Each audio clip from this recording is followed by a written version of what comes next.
So here we have the Hyundai Tucson automatic on a 68 plate. I'm going to start off by showing you around the outside of the car, and then we'll hop in and run through some controls on the inside. But from the outside you can see that it's a 5-door car with alloy wheels and tinted windows. Let's start off inside the boot and then work our way around the rest of the car from there. So as we approach the boot, you'll see we have reversing sensors, plenty of boot space as well, along with that 60/40 split folding rear seat. And then underneath this tray section, a full-size alloy spare wheel. Okay, so we're just going to work our way back round to the front of the car, and then we'll hop in and run through some controls on the inside. But now that we've done a full circle of it, you can see it's in fantastic condition the whole way round. Just briefly before we climb in, I think it's worth seeing the interior from this exterior point of view. There's plenty to run through on the dashboard, so let's hop in and we'll do that right now. Okay, so now that we're inside the car, we're going to start with the dials. On the left-hand side, we have the rev counter, and on the right-hand side, the speedometer and fuel gauge. In the middle, you can see the total miles of this car are 11,867. The information displayed above that, which is currently a digital readout for the speedometer, can be changed using buttons on the steering wheel.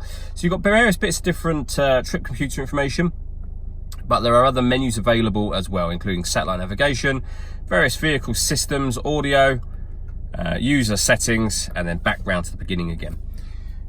And to go through those screens that I was just going through, use these buttons just here. We've got cruise control and speed limiter over there as well. On the left hand side of the steering wheel, we've got stereo and phone controls, including voice activation for the phone. The voice activation, of course, can only be used after such time as you pair the phone, and that is done up on the touch screen just here under the phone heading. We're on the main menu at the moment, so you can see that this car has got Android Auto and Apple CarPlay. There's videos showing that working on our website and Facebook page. When it comes to the radio in this car, we've got DAB, FM and AM available. If you want to listen to your own music, you can do. Nothing is connected at the moment, which is why it's saying that along the top. But you can connect up a USB device, an auxiliary device. You can also stream music wirelessly via Bluetooth audio.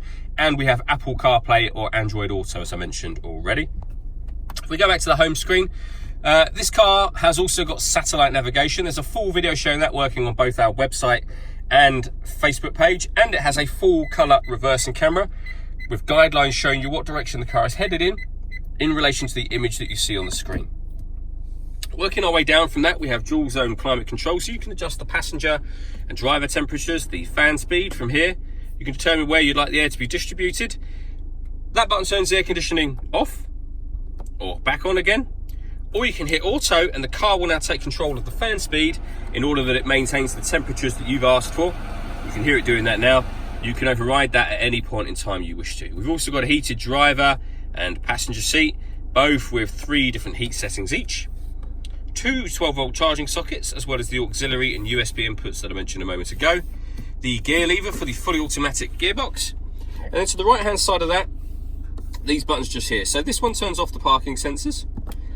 This one turns off the stop and start. So this car is designed to cut out in traffic when it's stationary to save you fuel. That button turns that system off. And these two, this one will turn on sport mode, and this one changes or turns on the downhill brake control. Now you'll know you've turned those on. If I press the drive mode button first, you can see it says sport on or off. And the downhill brake control is the green one to the right hand side, off or back on again.